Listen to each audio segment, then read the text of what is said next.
What's up? What's up, everybody? You're listening to and watching Thoughts of the Week. Let's go.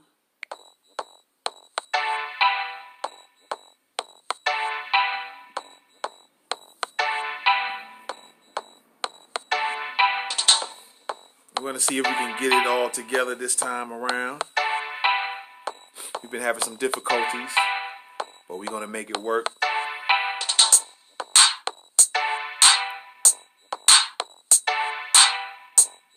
Yes, indeed.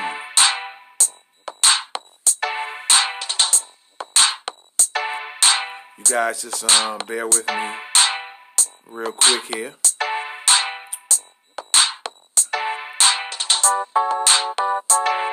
And we're going to get the party rocking.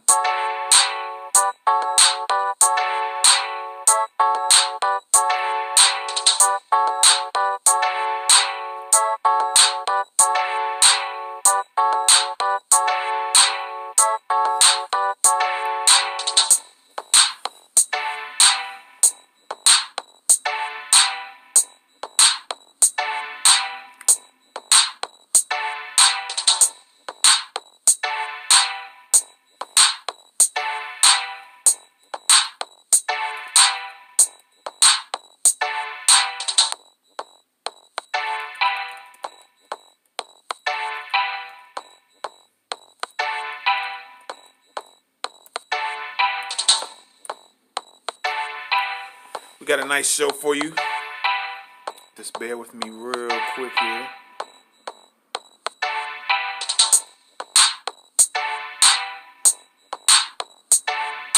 While I share some links.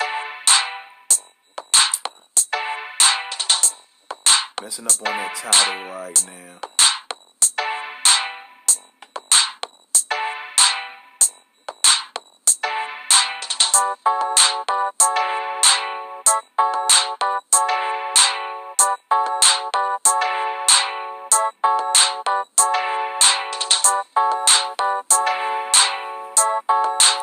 But nonetheless, I want to thank you guys for joining the show. Most definitely. We're going to talk about the latest in black news. All right.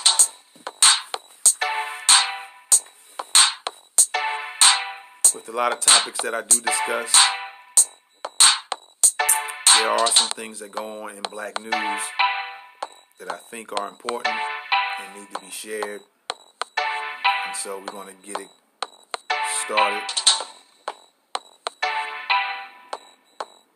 I often wonder why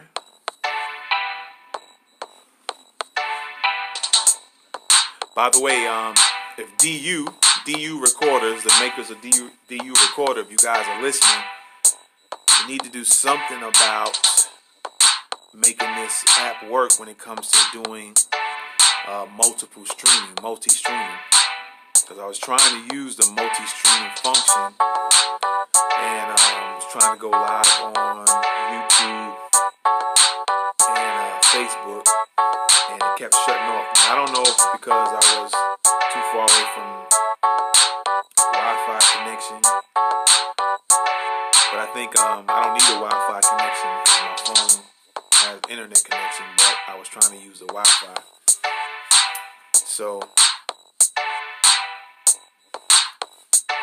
you guys fix them bugs, man. If you want to claim you got this top-notch rating, you need to get these bugs fixed and add more than you need to add some more multi-streaming, more than just Facebook and YouTube. All right, we need to put Periscope on there, and Twitter and Instagram. All right. So y'all hearing me out there, the executives who dealing with this DU Recorder app, which is what I'm using to broadcast live to you guys, and I put the link on Facebook so those who want to check it out can click on that link, and it'll take you to this YouTube page. You can watch me live. fact, let me see if I can also. Let me try something here.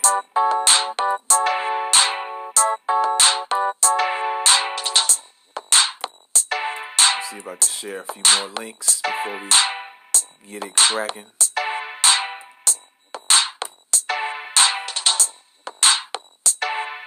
We just might be able to do it. Just might be able to do it here. And again, I appreciate you guys for checking out the show. My head is going to be on swivel from time to time because I want to make sure that I am showing live. But the screen would come on and let me know if connection is low quality. But like I said, from time to time, I'll be looking at the screen. And so if you guys just give me a moment here.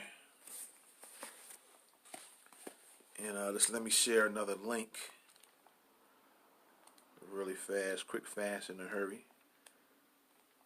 And then we'll get started with the show. Alright? And by the way, today's show is brought to you by How To University, Survive and Protect, The Product Store, and Norwood Strategies. Alright? So as a matter of fact, let's do this real quick. And then we'll get to sharing the link. All right. So if you guys want to take courses online, or you want to download courses to your phone, tablet, laptop, desktop, if you want to download them, you want to go to you see at the bottom left of your screen, bit.ly/HTU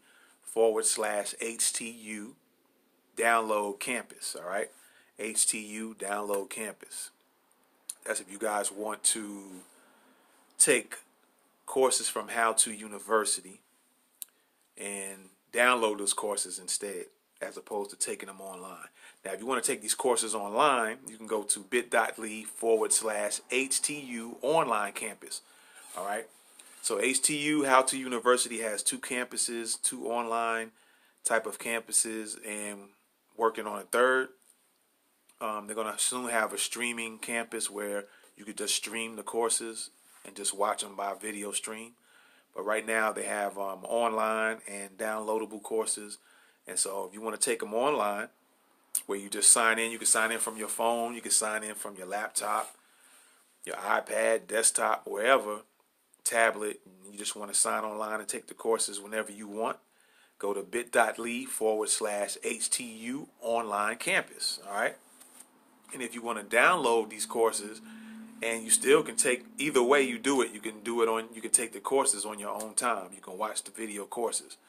All right. If you just want to download it and have it on your laptop, and you don't have to feel like going signing in, you can just click on it, whether you put it on your phone, your laptop, your desktop, or your tablet, and you just want to have it available whenever you feel like it, and you want to download it to those places, your phone, you want to download it to your phone, your laptop, your tablet, or your desktop, go to bit.ly/HTU download campus. All right. So How To University has two campuses, two online campuses. They have an online campus where you take the courses online, and they have a download campus where you download the courses to your phone, tablet, laptop, or desktop. All right. And then they're working on a third campus, which will be a streaming campus, and you can rent the courses. They'll be cheaper if you rent them because they'll only be available for 3 days. And so you can rent the courses, or you can purchase the streaming course, and where you can just watch it on stream. You can download a Gumroad app, Gumroad, and then after you make your purchase, or you can purchase from that app if I'm not mistaken, and then you can just click on your app and then look at the streaming course. All right, but that's coming down the road. All right, so now we're going to go to Survive and Protect University. All right, they do have 3 online downloadable courses. All right, So you can go to bit.ly/SPU online campus if you want to take the courses online, or you can download the courses at bit.ly/SPU download campus. And if you just want to watch it by stream, if you want to rent a stream, or if you want to purchase a stream, you can go to bit.ly/SPU, which stands for Survive and Protect University. That's bit.ly/SPU streaming campus. All right, SPU streaming campus, where you can stream the courses. All right, you can watch them by video stream. All right. Also, this show is brought to you by the Product Store. Go to bit.ly/the Product Store online, and they're just opening up, so they just have limited products, but they will be expanding. Right now, there's some jewelry, some sterling silver jewelry available that you can purchase, but there will be some other products from A to Z will start being online at this store. All right, and then lastly, if you guys need any services, you can go to bit.ly/Norwood Strategies. All right, it's actually on How to University and Norwood Strategies. There's a free course. It's the same free course on both platforms, and Norwood Strategies is a service-based business. They give you strategy sessions. All right. They also do security assessments for your home if you want to know how to better protect and need some tips and advice on how to protect your house, apartment, whatever. You can get that service through Norwood Strategies. Also, they have 4 promotion plans. If you guys, as you see on here on the screen, for those who don't see it, those who just listen to our show by audio, by podcast listening, you guys can, if you have a business, event, product, a service you want to promote, and you want to promote it on this show, whether it's on audio or it's live video, you could promote it. As you see here on the screen, all these businesses are being promoted while I'm talking to you now.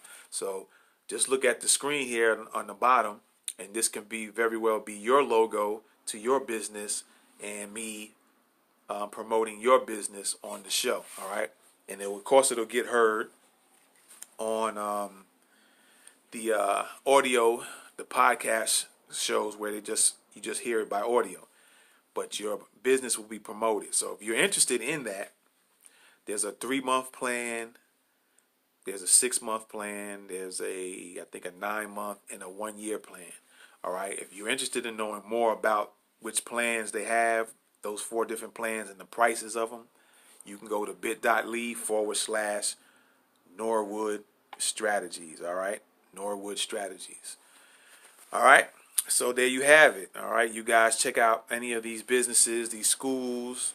And by the way, with Survive and Protect, there's only on the download campus, there's 2 courses, and on the online campus is just 1. But the second course that is on the download campus will be eventually on the online campus, in case you guys want to take the course online. And the course is called How to Be Your Own VIP Protection Specialist, which is essentially or basically saying you want to be your own bodyguard. All right, you can be your own, learn how to be your own personal bodyguard, your own personal protection. All right, so that is coming soon on the online campus. All right, it has to be broken down in different chapters, but you can download the course on the download campus of Survive and Protect University. All right, so with that being said, let's talk about the topics that we're going to discuss today. All right, let's see what we're going to talk about here. All righty, let's see if it shows up on the screen. Let's see if it shows up. Come on.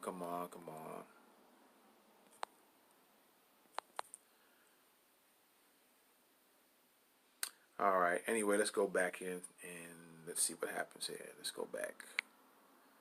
All right. So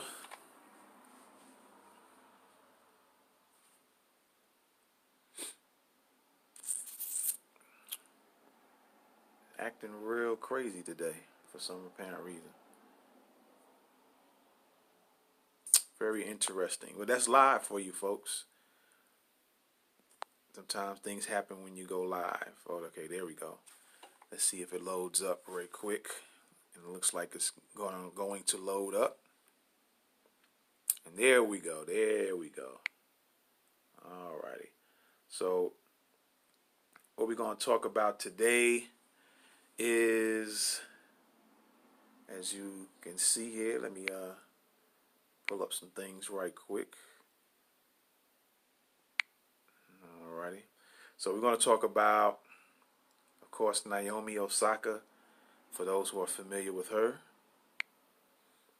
Alright, we're going to talk about the OG Derrick Brown. Alright, the OG Derrick Brown. We're going to also talk about Julius Malema. Alright. And we're going to talk about the Chinese people, especially their behavior in Africa.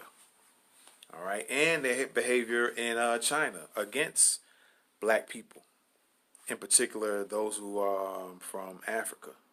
I haven't heard anything about Americans except here in New York. Not here where I'm not in New York, but in New York, those of you guys are very familiar with what's going on or what went on with the New York situation at the nail salon, right? So I'm sure you guys are familiar with that. And so with that being said, let's talk about Naomi Osaka. All right. Let's talk about Naomi Osaka and what's been going on with her. As you guys know, she has won, I guess that's the Wimbledon, I think, maybe. She beat Serena Williams, and there was a lot of controversy over that, saying that Serena's behavior on the court, on and off the court, has overshadowed Naomi Osaka, and that's something in and of itself, right? So that's a whole different story right there, taking her shine, kind of, with her going off on the ref and the officials, right? And I'll say one thing that was interesting that I've already heard people say, but I've noticed the same thing myself, so I'm not saying it because somebody said it. That's not how I roll. It just happens that sometimes things I observe or things I come to find out, come to see, some people happen to already agree, and it's just that. It's not that I'm agreeing with them for the sake of agreeing.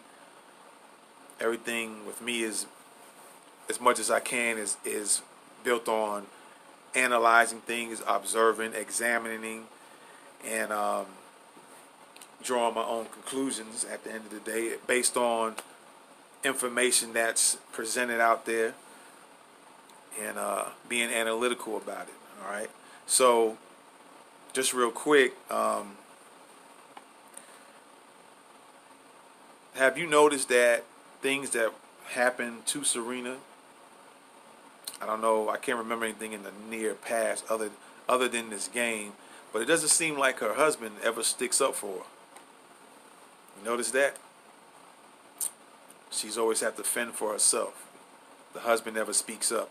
And so this is being said by different news outlets, people from different alternative news or outside the mainstream news. People have been speaking on this. And I'm wondering, after it being heard so many times, he's probably going to start standing up. But I only think it's only because people are taking notice to that and starting to observe that fact. It wouldn't have been that he's doing it on his own and thinking to himself like, hey, I'm letting my wife just deal with all this and not stand in or try to help out. If he does, it's probably because everybody's been speaking on it so much. And then maybe Serena ends up getting on him about it. Who knows? So in regards to that, it just seems real odd that you're going to let your wife go out there on her own and you not stand up for her from time to time. But yet, there was a video when Serena and Venus were small, when they was probably 12, 13 years old, somewhere right around there. And their own dad was about to get in some guy interviewing Venus because the dad sat in on the interview, the news interview, and he got in dude's butt. He got in that ass. All right, and that should already give you ladies an example of, or parts of an example of how a man should deal with protecting the women and children. All right, so Serena, start looking at that. All right, you know what video I'm talking about. Venus knows what video I'm talking about as well. It's out there. It's on YouTube. It's on the internet. Your dad stuck up for y'all. All right, and I understand that he supposedly didn't go to. I don't know if it's true or not, but I don't think he went to their wedding. Either that or the game, the tennis game, or stopped going to the tennis games. Something along that line, their dad. So, what's up with that? All right. So, with that being said, let's take a look at Naomi Osaka. All right. When it comes to her blackness. All right. When it comes to her blackness. She's been asked questions. She's been asked different questions about her upbringing, and it seems like the news outlets are trying to erase her black side of her family, Haitian, and not even mention Haiti or her fact of her being black. And before I play these two videos, some of you familiar with, it's kind of interesting because Haiti, for those who don't know, they had the Haitian Revolution, and where Haiti fought off being slaves. So they're said to be the only black people in the Western Hemisphere that successfully, not to say that other blacks in the 1800s or whatever didn't fight, because there was many revolts in different places regarding black people in America. But as far as being successful, a black revolt, the Haitian Revolution was a successful black revolt in the Western Hemisphere, where they fought off their oppressors from becoming slaves. All right, so she has that heritage within her. All right, and I'm willing to say she probably got her sports ability, her physicality, from the Haitian side of her family anyway. I don't think she got it from the Japanese side, to be honest with you. And you know how Japanese get down with their dislike towards blacks as well as Chinese people. So, and we're going to talk about the Chinese folks in a minute. But with that being said, I'm going to show this video right quick. All right. I'm going to show you guys this video of what I was talking about. People are going to interview her, and they're going to always ask her about her Japanese side. And they say they use American side, but they never interject anything about her being black or Haitian, which Haitian people are black people. Jamaican people are black people. African people are black people. But they use these titles, I'm African, or I'm Senegalese, and I'm Nigerian, and I'm Ethiopian, to erase saying the word black. But you all going to fit in that same circle of being black. All right. But for those who hadn't seen it, I'm going to play it for you.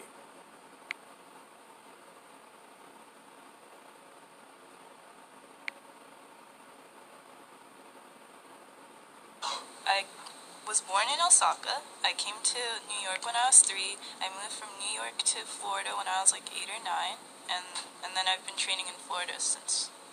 But just talk about your relationship with Japanese culture, and then your relationship with U.S. culture, how both countries affect you, or have made you who you are. Well, my dad's Haitian. Well, let me go back a little bit.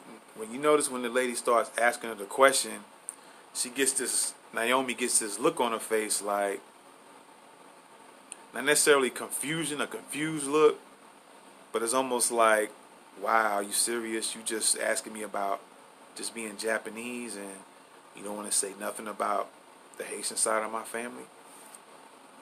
And she had to let the lady know real quick, my dad is Haitian. I spent time with my Haitian family in America. And I'm going to tell you something else when she gives her answer. I was born in Osaka. I came to New York when I was 3. I moved from New York to Florida when I was like 8 or 9. And then I've been training in Florida since. But just talk about your relationship, like Japanese culture, and then your relationship with U.S. culture, how both countries affect you, or have made you who you are. Well, my dad's Haitian, so I grew up in a Haitian household in New York. I lived with my grandma, and my mom's Japanese, and I grew up with the Japanese culture too. And if you're saying American, I guess because I lived in America, I also have that too. So I hope I answered your question. I don't know. All right, so as you see, the lady asks her about her Japanese, the relationship with the Japanese culture and American culture. Didn't ask her anything about her being Haitian, Haitian culture or whatever, and just skipped over that completely. And so she had to let him know, well, hey, my dad is Haitian. The way she explained it, she spent more time with her Haitian family than she spent time in Japan. And if I'm not mistaken, Naomi and her sister, I'm not sure her sister's name, I don't know if it's Marie or Mari, one of the two, they left Japan when they was 3 and 4 years old. So I don't know how much time, and then they spent the rest of their time in the United States. I don't know if she ever went to Haiti herself, but when she came to the United States, she spent time with the Haitian part of her family. And I don't know if she had any Japanese part of her family in America, and it doesn't look like in this particular video that she even mentions that. But she let them know, like, hey, I live in Florida. And if she didn't say it in this video, you'll see it in the next one. But she's letting them know, like, hey, I got a Haitian side of my family as well. But it always seems like, at least on the mainstream newsy TV type of side, they never want to seem to mention anything about Haiti, so it won't reflect that she has any black in her. And I think there's a lot of jealousy towards the Haitians because of them fighting for their freedom. And even though it happened in 1804, I think there's still some resentment all the way since 1804 with the Haitian Revolution. Them black folks wasn't standing for becoming slaves and being mistreated, and misguided, given misinformation. They wasn't having it. And so that same spirit is in Naomi, as far as that fighting spirit. And it showed out in her winning the tennis game.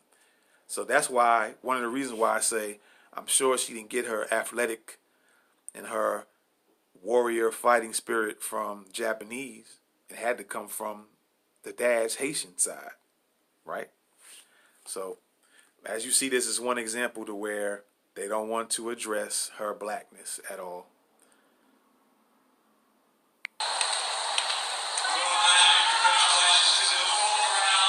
At a Grand Slam for the first time.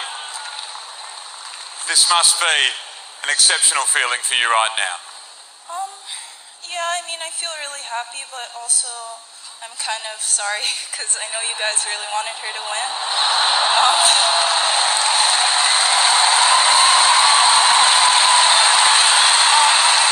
Yo, who's this guy right here?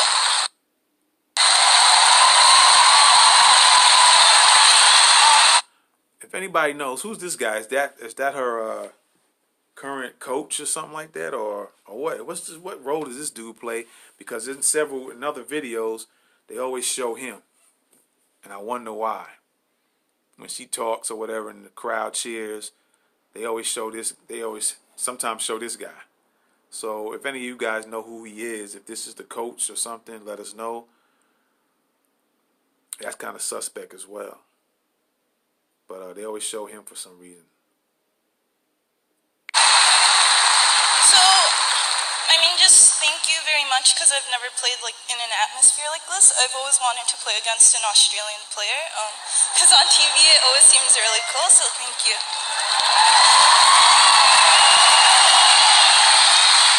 Naomi, we know about the late change, obviously. You were scheduled to play on Rod Laver Arena, and then the match was brought in here to Margaret Court, obviously. Now, this real quick, when I played this, or when I seen this video, and like I said before, they wasn't going to ask her about her black side. They always skip over that and have no mention at all.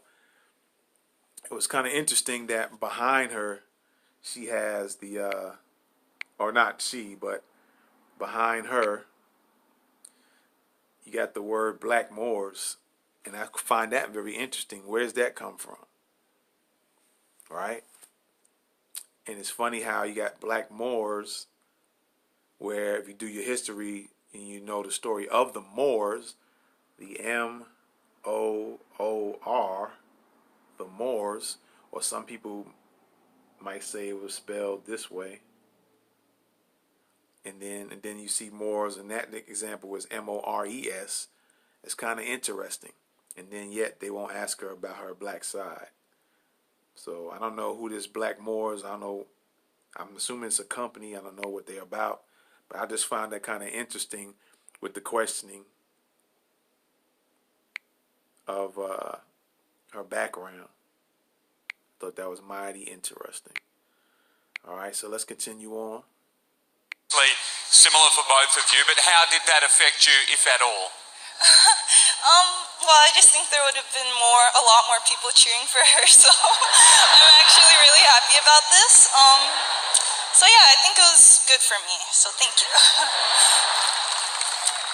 You moved to New York when you were 2 years old and have lived in the United States for a long time, but you're very proudly Japanese, obviously.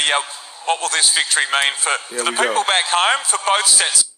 What will this victory mean? But when you were 2 years old and have lived in the United States for a long time, but you're very proudly Japanese. A lot more people cheering for her, so I'm actually really happy about this. So yeah, I think it was good for me, so thank you. You moved to New York when you were 2 years old and have lived in the United States for a long time, but you're very proudly Japanese, obviously.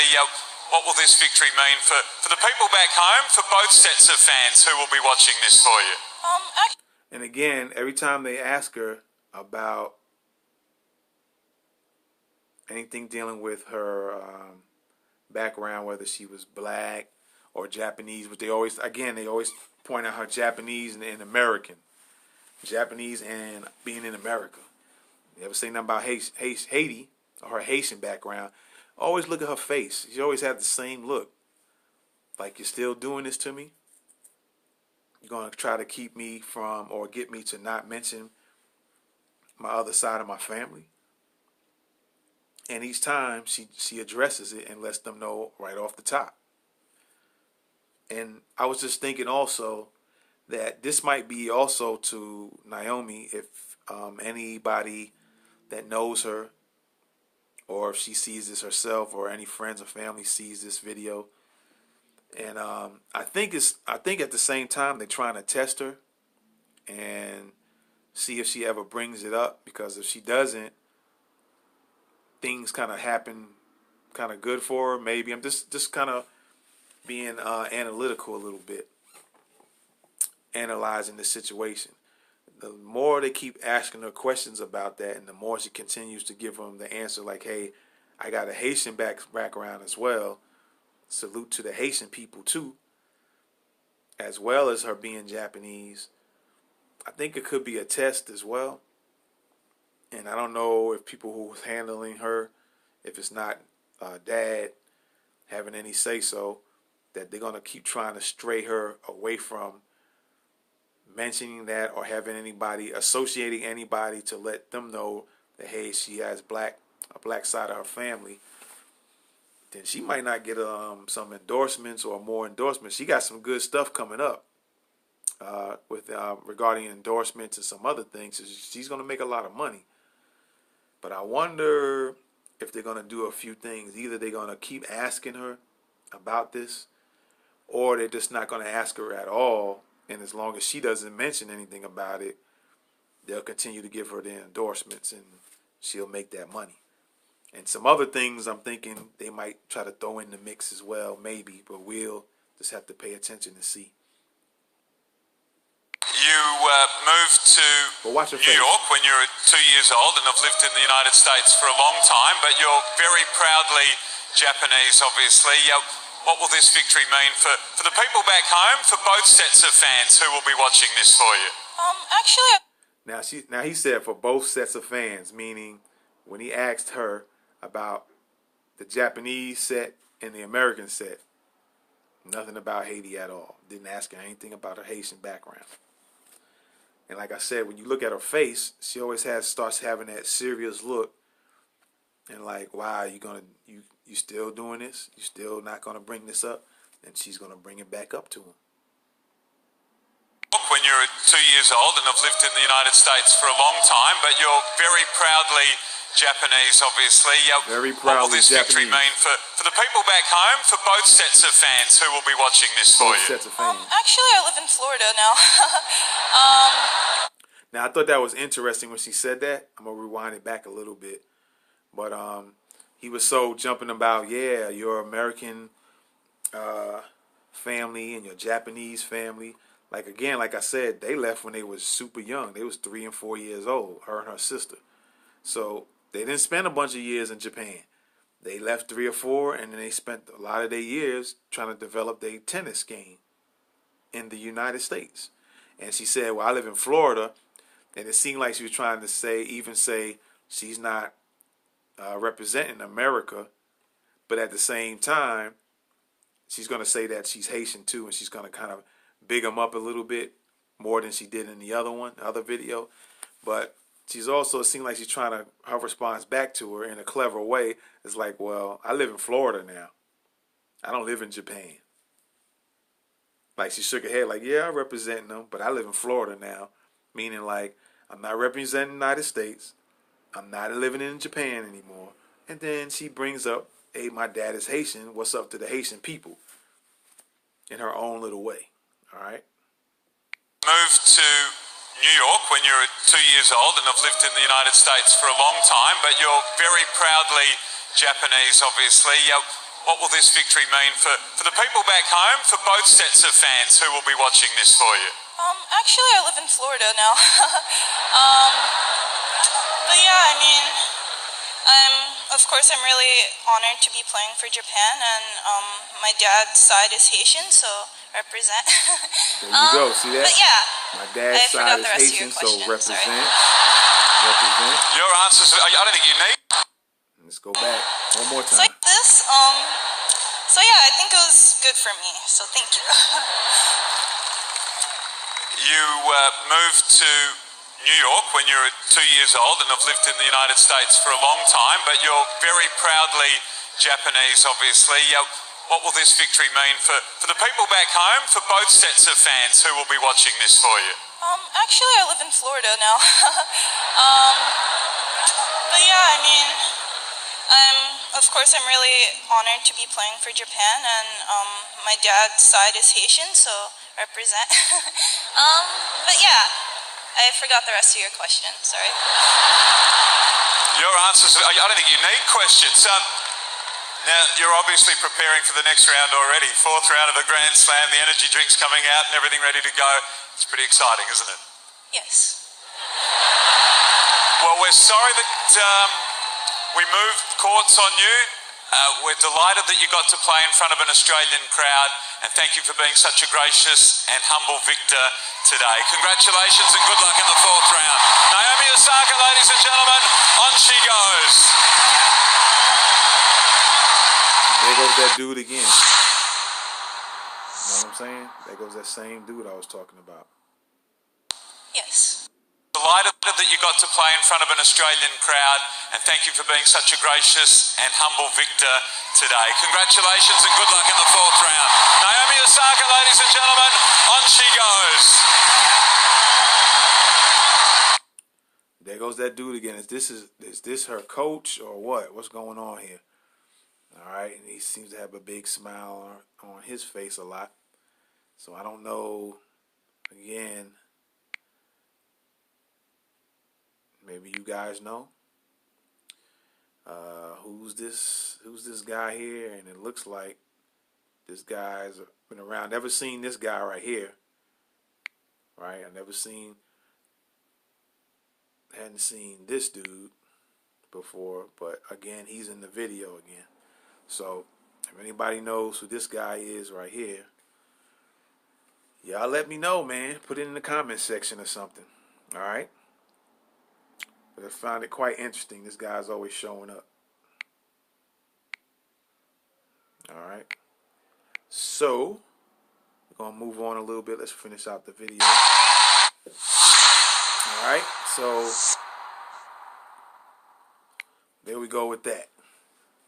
So she was willing to let people know, hey, look, I got a Haitian side of my family, and she's quick to let them know. And then it seems like she makes her answers short and sweet. All right. So that goes that. Now, you guys let me know what you think about it in a comment, okay? Let me see something real quick here. Let me see. All right.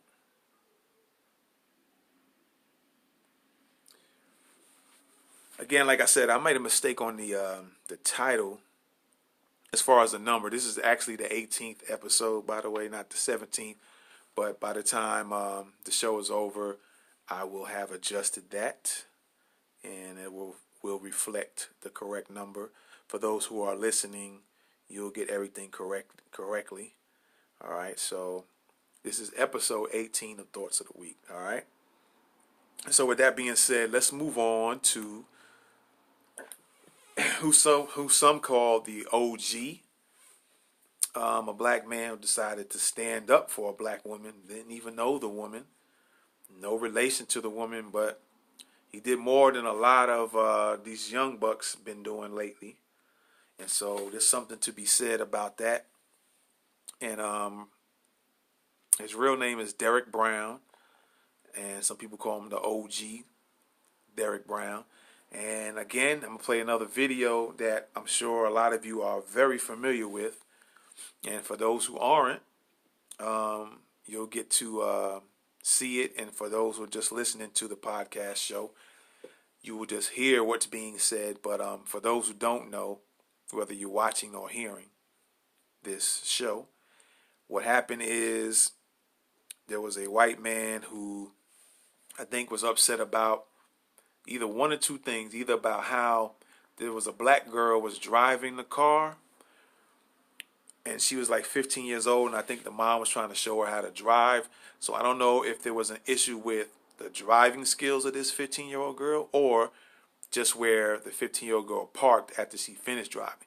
But apparently, this white man who looks to be in his, probably in his 50s, mid to late 50s, maybe in his 60s, who knows.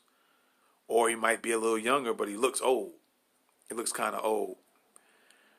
So I guess he took an issue and didn't like either the way they were parked or the way the girl was driving. So he took upon himself to come confront the mother, since she was, I guess she got out of her car, out the passenger side, and she's pregnant. And this white man is getting all in her face and talking crazy, talking greasy. And then the OG comes in to kind of come regulate things. And I'm just going to play the video and kind of narrate and move on with the video. All right, so check out the video.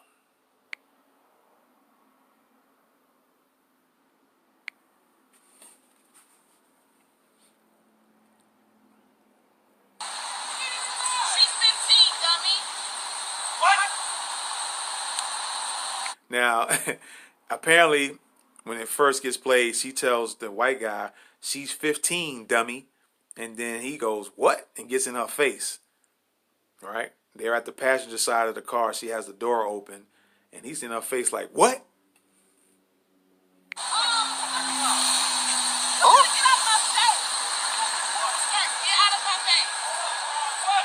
This girl big and pregnant.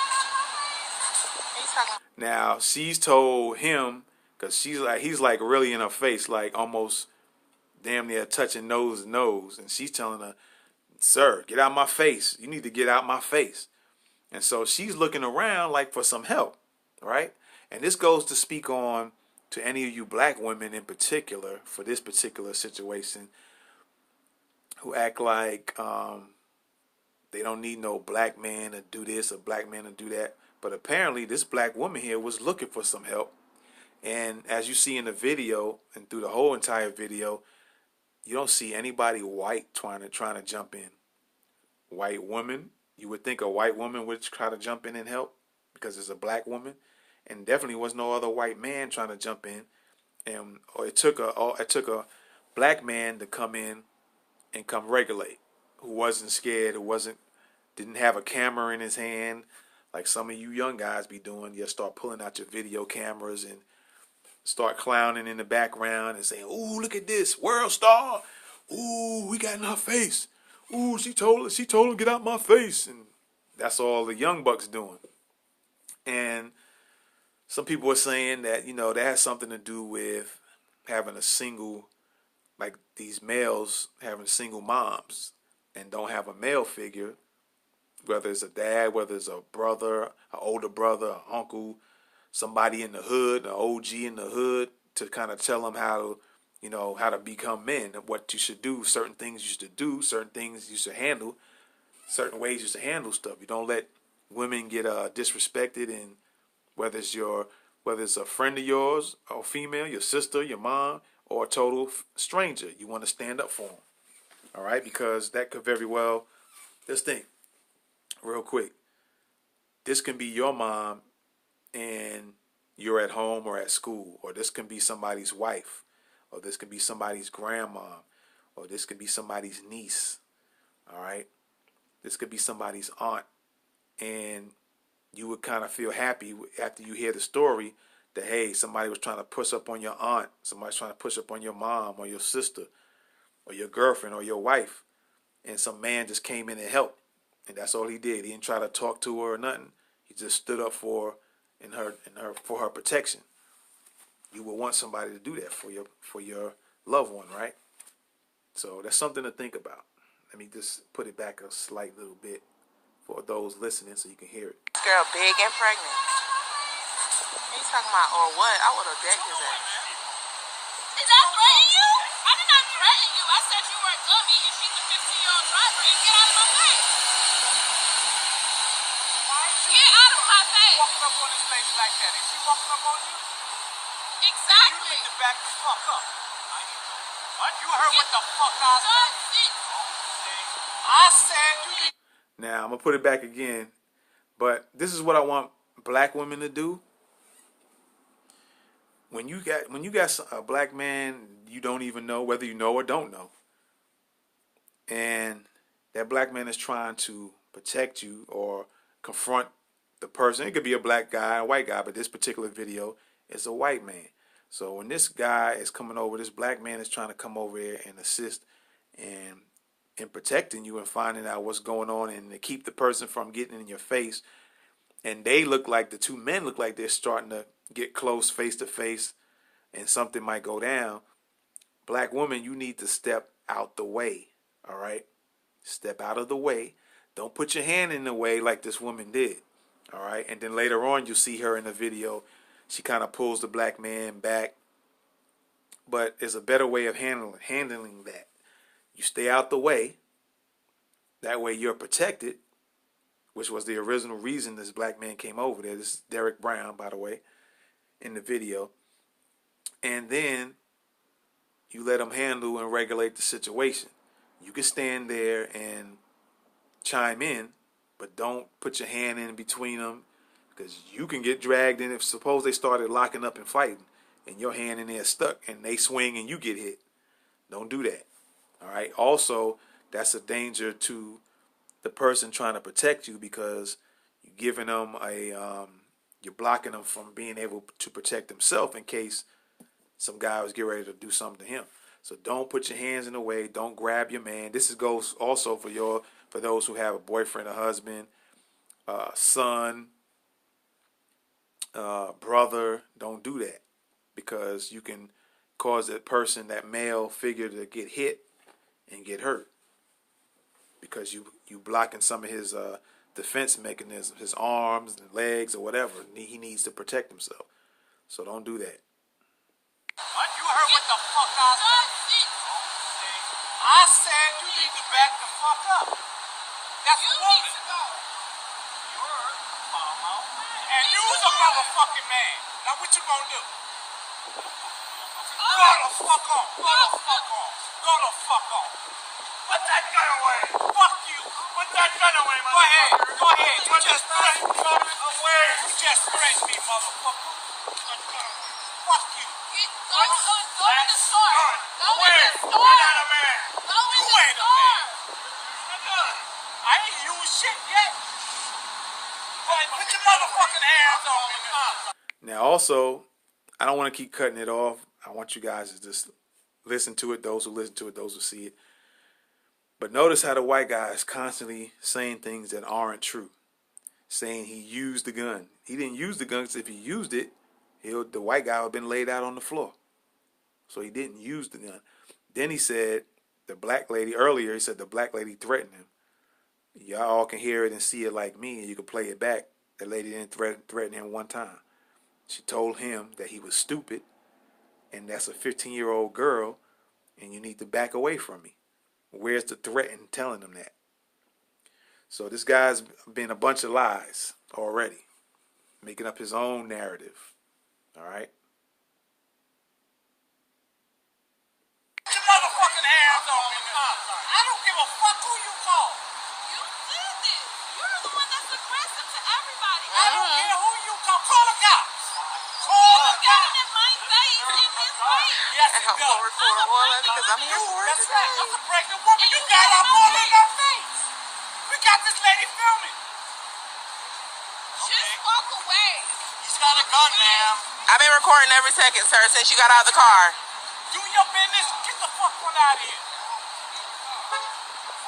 And he's trying to act all, he's got a gun, ma'am. Now he's trying to act all innocent. Thank you so much. Yes, I am.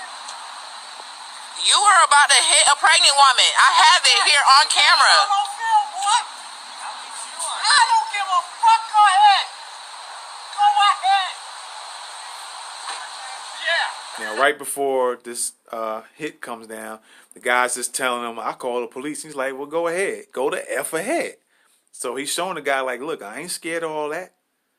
Number one, they're in Florida, which is the stand your ground state. So he legally in his bounds to pull out his gun. He didn't point it at the dude, but he had it ready in case the dude might have pulled something out on him.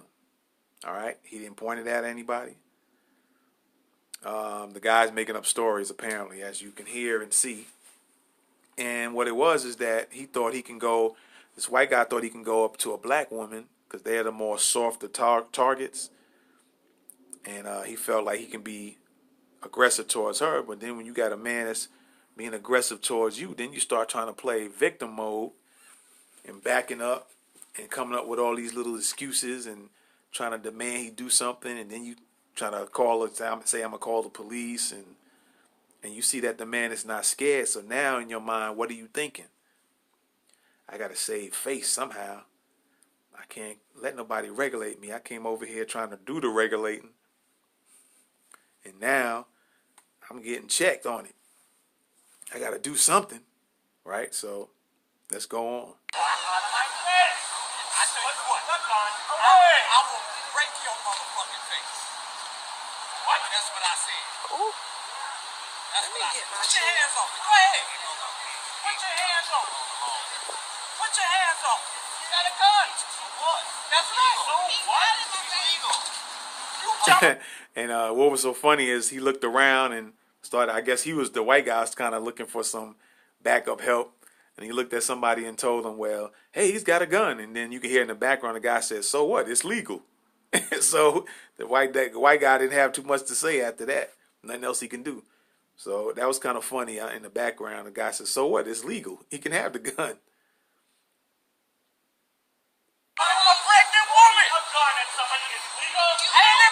And then he's lying, saying he pointed the gun at somebody. You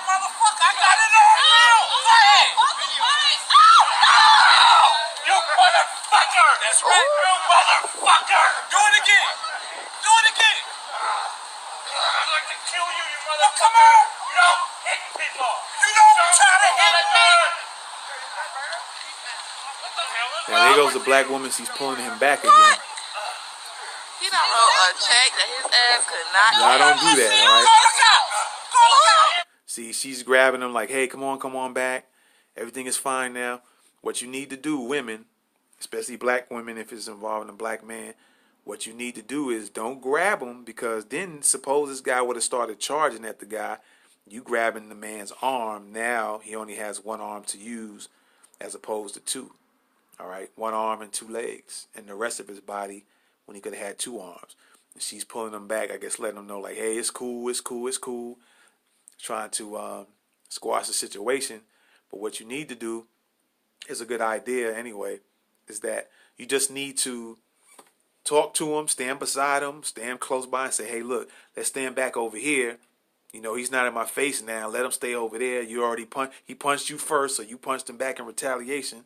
And so I'm good. He's not in my face. Let's stand back over here for right now." Talk to the black man, but don't try to pull on him. Take his arm and leave him with one arm to defend himself in case something went down. And then she's grabbing the arm that he would use his gun and shoot with, right? On the safety aspect of it, not a good idea. So it's better off to talk to a black man and say, "Hey, look, hey, sir, I'm good now. He ain't in my face. Let's just stand over here. Let him keep talking. Well, let's just stand over here." All right? So that's just something for you. For those who are watching the video, you know what I'm talking about.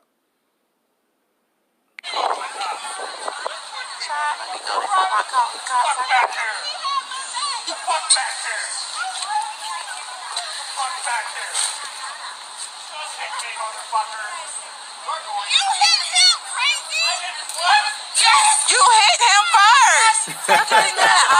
And then he acts like he didn't touch the guy. The white guy acts like he didn't hit the black guy first. It's crazy, right? I'm about to leave ground beef and McCartney stuff. This video is teachable in all types of ways.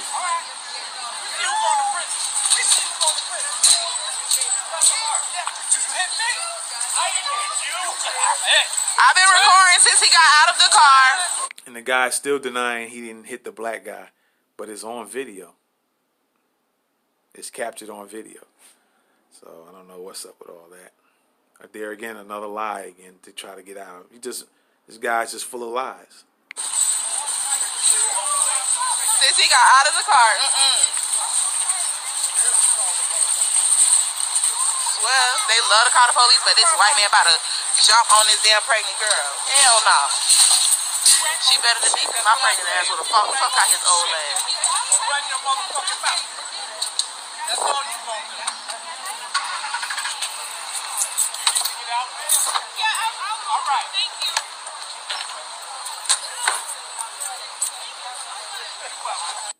All right, so there it is on that video you guys seen.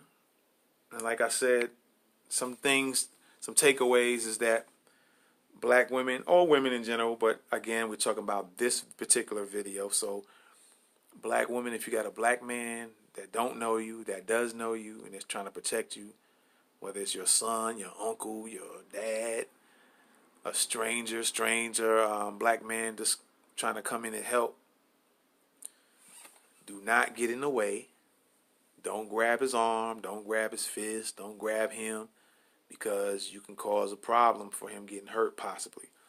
Just talk to him, stand beside him, stand a little bit further back. You might want to stand behind him so you're not in the way of the white guy, and just say, "Hey, look, sir, what's your name?" And maybe he'll say the name. But wait, well, Derrick, hey, let's just back up over here. He's not coming up on us now. we're good now. So can we stand back over here? And just leave it up to him to want to walk back. All right? Or until he's ready to do so. So on that point, don't do that. Another point is you see the guy lying out his teeth. Every lie he told, it was captured on video that he was, the truth, what the actual truth was. On another aspect is to you young black males who are on the mode of just picking up your cameras and filming everything, but not trying to protect, and end up letting some black woman getting punched in the face or stomped out, and you just sitting up there watching it and not trying to assist in making sure this woman doesn't get hurt, because it could have been your mom, your daughter, your sister, your aunt, your niece, your grandma. Could have been one of them. And you would hope that somebody would protect them as well. So start learning from the OG here, all right?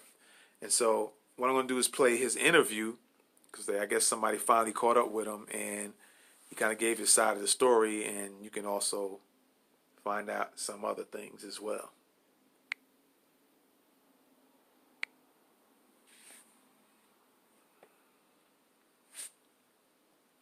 I was just sitting there, posted up in my taxi, waiting for a fare. And I see this guy arguing with this pregnant woman over a parking space. Derrick Brown is talking about this confrontation between a pregnant mom and this man that happened in the Leesburg Walmart parking lot. It looked like it was escalating. Felicia Russell told police she was teaching her 15-year-old daughter how to drive. They were backing out of a parking space when the guy you see here pulled up behind her and began honking his horn repeatedly. When she confronted the guy, that's when all of this happened. Brown didn't know the woman, but knew he needed to do something. She's almost 8 months pregnant, 2 kids in the car. You know, I got daughters. I'm not going to stand by and see nothing happen to no pregnant woman like that. While trying to resolve the argument, Brown says the other guy started yelling at him. She said, F you. I said, F you. Brown pulled out his gun, but eventually he put it back in the holster. I put the gun back because I saw he was a punk. Anybody that's attacking a pregnant woman is a punk. In my Brown says the guy punched him, and then he punched the guy back. A short time later, police showed up and talked to everyone involved, and no one decided to press charges. Brown says he believes the guy learned a very important lesson that day. You look for trouble, sometime you find it.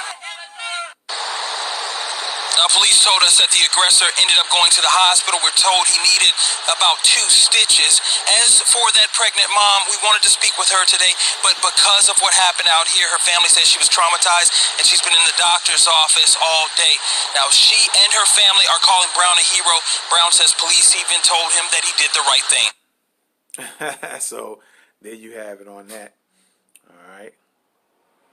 Now, what was great about that, finding out, was that they were saying that the black woman thanked him and was very appreciative that he stood in for her and had her back. And so that's what we're talking about. Black women and black men appreciating each other, respecting each other, protecting. All right, and the woman is appreciative of this black man that's coming in to help. And so she wouldn't be the next person that gets stabbed up, punched up, or somebody pulling a gun out on her. Like there's been a video of the Asian, I don't know if there was Korean, from Taiwan or Vietnamese or Japanese or whatever, in one of the nail salons. I forget which city and state. There was a black girl arguing with the Asian guy, and he starts to pull out his gun from the back of his pants inside the shop. And one of the Asian workers, female workers, had to grab him like, hey, don't do that. And so he felt comfortable that and cool that he can pull out a gun on a black woman, right? And then there was another incident in another city and state. I'm not sure. I want to say California, somewhere in California, but I could be wrong. Where right there outside on the walkway in front of the businesses, the Asian guy punched a black woman in the face. And then nobody was around to protect or get in between that. So that was real cool that the black woman really appreciated this black man for standing up and having her back. And then you could see in the video, the first video, when the black man was coming, you noticed that she got real confident. First she was kind of afraid and looking for some help, looking around. And as he came, notice he started being more confident, like, hey, now I got somebody, I got a black man to protect me. See that? See how the confidence comes out of a person when you got a real black man coming in to protect? They're really appreciative. You can see in her body language she was more appreciative of that, right? So again, that's a lesson for some of you young bucks, you young black dudes. You need to step the game up. And some of you guys who want so-called gangsters, you need to gangster up when you see something like that happening. All right. So let's move on and to another issue going on in with the black family, and that is that of in this particular case it's Chinese, but it can be any type of Asian person. But there's been some disrespect with the Chinese towards black folks, in particular with the black African folks. There's been a lot of disrespect. There's been something in the news where a particular town in China, they stopped renting hotel rooms towards, I think there are people that was from Uganda, I think Kenya, and maybe Zimbabwe. I'm not sure about that. You just had to look it up. But I seen the article. I just can't remember which cities they were from. But apparently, these black folks, Africans, were going to some city or town in China to do something there. And some of them were kind of prominent people, well-to-do. And because some incident happened, I guess, in that particular town, or maybe in China itself, regarding maybe one, I think it was Nigeria. Maybe Uganda and Kenya or Zimbabwe. There were people from those particular countries that was going over there. Maybe there was supposed to be a function or something at a hotel, and they decided they was no longer going to rent a room at and rent any hotel rooms to any of them because of some isolated incident. They supposedly said that one of the Africans did, not necessarily them, but somebody did, and we don't even know what time. It could have been months before, it could have been a day before, the same day, a week ago. And so they was refusing to rent them a hotel room. And so now we have another incident where some Chinese people in Africa, I don't know if they was in Uganda, I think they was in Uganda, where they was told, I guess by the government or the local authorities, they are not to be doing any mining in this area. And so the Chinese folks is like, they gonna do what they want to do. And so what ended up happening, one of these Asian guys was Chinese, attacked one of the Ugandan officials. So they end up getting arrested for it. Now, before I show this video, there's been another incident that I guess apparently happened not too long ago, where another Chinese dude, I guess I think he was in Africa. I'm not sure, either Africa or China. And I guess he either worked in the store or was a manager. No, I think it's happening in Africa. I forget where at. But apparently, this Chinese guy called the president of, I want to say Uganda again. I could be wrong, but whatever president, whatever African country, called them a monkey. And some other choice things he went on and said. And he thought he was good to go. That's how he felt. So I think what happened, this Chinese guy ended up getting deported back because of that. All right, so you just look up that story and see what you can find out about it. If some other incidents again happen like this, what I'm about to show, or just where there's a lot of disrespect for black people, regardless of where the black people are from, and it's other nationalities being disrespectful, in particular Chinese in this particular video. If there's more Chinese related stuff, then I'm going to get the video, if I can find it, and pull it up in regards to what this guy said about calling the government, and I think it was Kenya. Now that I'm talking, it was Kenya. So he called Kenyan people who felt they was monkeys, and the Kenyan president was a monkey. All right. Another reason why you guys here in America and abroad need to regulate your business dealings with Asians, Chinese people, or whoever, Koreans or Japanese that want to show disrespect. Careful about doing business with them. As long as it's respectful, no crazy words being said, no getting beat down with sticks, broomsticks, and being called different names and assaulting other people. As long as that don't go down that way, y'all can handle business.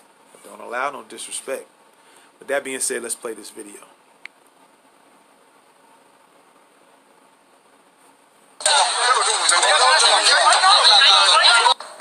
A video of a Ugandan official being wrapped up by Chinese men is going viral on social media.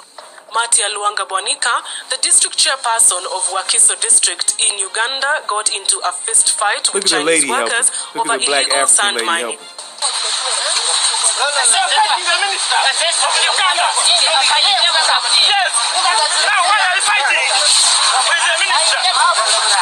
The chairperson and his staff carried out an impromptu visit of the sand mining site only to find the Chinese workers excavating sand.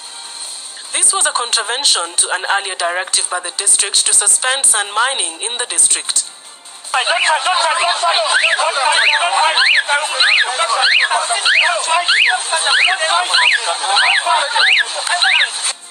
One of the Chinese workers questioned the chairperson's authority, prompting the officer to issue a directive of the arrest, which led to the altercation.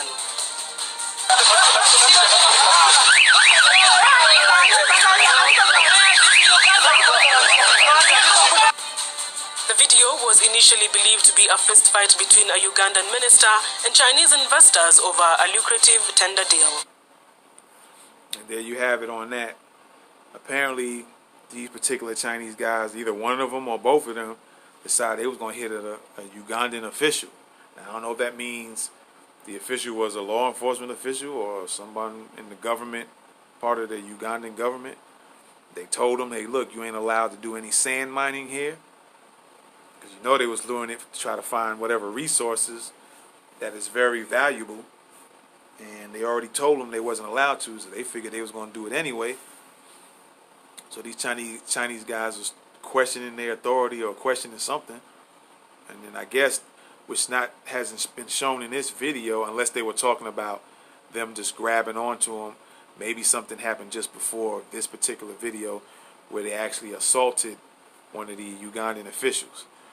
All right, so that part of it, I don't know how that part of it went down. But in this video, you see the struggling between everybody. And what you guys, hopefully you guys in Uganda, if you see this particular show, y'all need to regulate a little bit more than y'all was doing.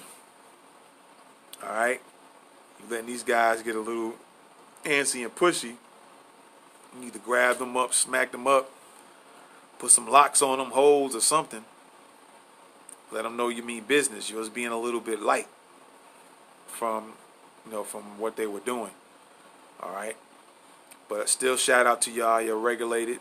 Did what you had to do. Y'all wasn't going for no nonsense. You said no mining. That means no mining.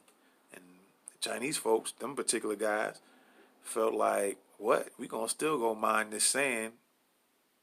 And now you getting wheeled away to wherever. Maybe they probably deporting them back too. Who knows? All right, so that's that on the Ugandan incident and the Chinese disrespect of black people once again. All right. So let's move on and look at, lastly, I don't know if you guys are familiar with Julius Malema. He's been very popular these last few weeks, maybe month or months, who knows. I just found out about him probably this month.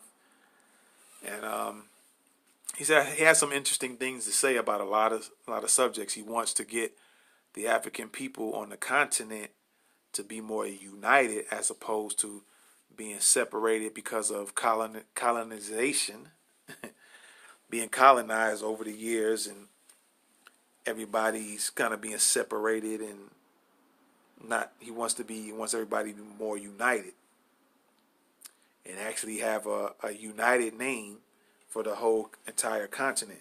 Also, it was a video where he was even talking about how he wants to get to the point where they can be an official language. Everybody can still have their own dialect, but so that everybody can communicate with each other in Africa, and that no other people understand what they're talking about, even if it was in America. I'm thinking when he said this, Malema, I think he was referring to all black people across the globe. If there was a particular one language that everybody can know how to speak, so that way when they meet each other, now I can meet, for example, I can meet somebody in the Congo, but I wouldn't know the Congo language that they speak, but we all speak Swahili, then we could communicate with each other. Or if I wanted to talk to Julius Malema and whatever dialect of African language he speaks in his country, I might not understand how to speak that or know what he's saying, but we can all speak Swahili to each other. And then we could be amongst other people of other races and they wouldn't know what we're talking about. All right. The same thing happens when you ladies go into those nail salons and the Vietnamese start talking in different languages, or Chinese, whoever's working in the shops, and they be talking about you or planning and plotting something, or who knows what they're saying, but you as a black person or whatever other race don't know what they're talking about. So that's what Malema was talking about in one of his other videos. I think this video here, in this video here, he was talking about, the Kenyans.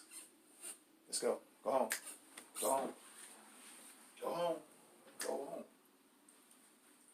All right. In this particular video, he was talking about the in this video he was talking about the Kenyans in particular, and how colonization has still got them thinking in a European mindset, as opposed to standing up as Africans. All right. And so I think he was getting on them in particular, talking about Kenyans. And just to give you a brief rundown of it, what he was telling you was that how they still were wearing the blonde wigs in the courtrooms, like they would do, like the colonizers would do. And so they still was in the European mindset. So he's trying to tell them, hey, look, we don't have to live like that. You can have your African mindset. You don't have to wear what they told you to wear. And this is how you're supposed to conduct yourself in court. And this is the court clothes you're supposed to wear. He was trying to get them out of that mindset. All right. And so with that being said, let's just take a look at this video.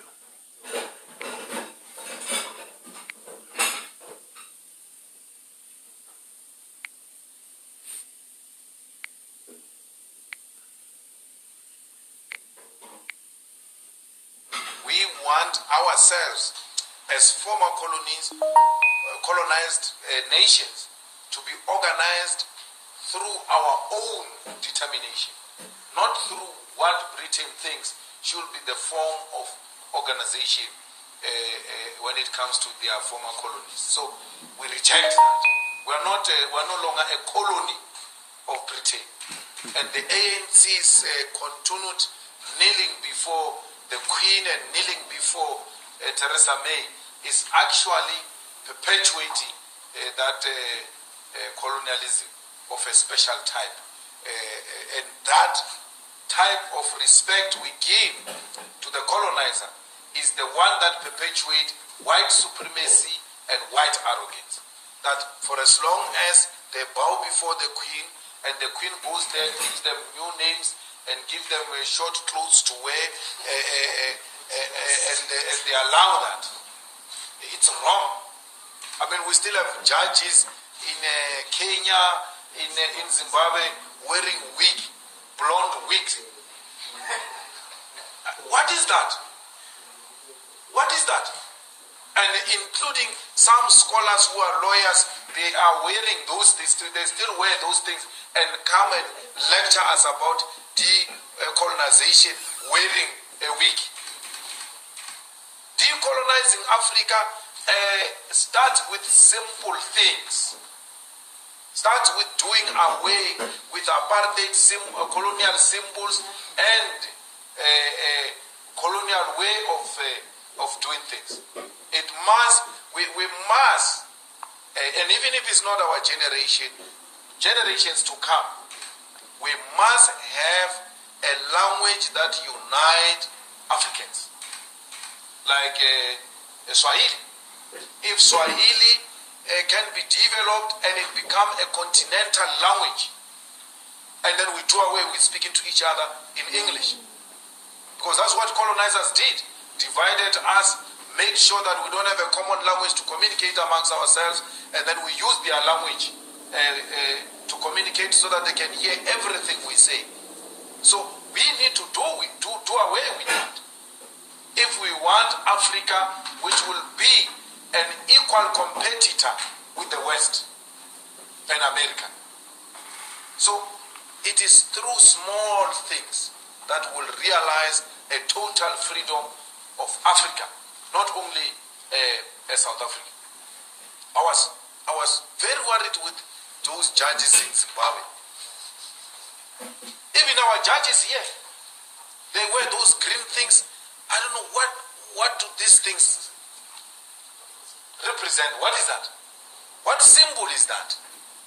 Does it mean when you're wearing this thing, you can only think when you're wearing a wig that looks like the hair of white people? You're actually wearing white braids. The reason you think properly is that wig, according to colonialism. So as you see, I'm going to wind it back a little bit. You see Malema was saying that the Kenyans, they're wearing these white wigs or gold blonde wigs and these short, small clothes that was too tight for them to wear in court.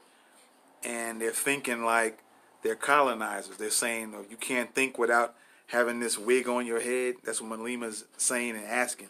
So you can't function without thinking. You're supposed to wear this gold blonde or this white wig on your head, where you were taught to do that by the colonizers, the Europeans. And so why is it that you think you can't function that way without wearing that stuff on your head? Be you. You're from Kenya, you're African. You don't need all that stuff on your head. You don't need those tight-fitting clothes that don't fit on you. So that's what he was trying to talk about. What symbol is that? Does it mean when you're wearing this thing, you can only think when you're wearing a wig that looks like the hair of white people? You're actually wearing white braids. The reason you think properly is that wig, according to colonialism. And then revolutionaries like ZANU-PF allows that to continue in Zimbabwe. They allow that to continue in Kenya. Well, Kenya, of course, is something different. I don't think there is a total independence there. America has got a huge interest in that affair, in that arrangement of Kenya. But everywhere else in the continent, we need to start doing away with those things.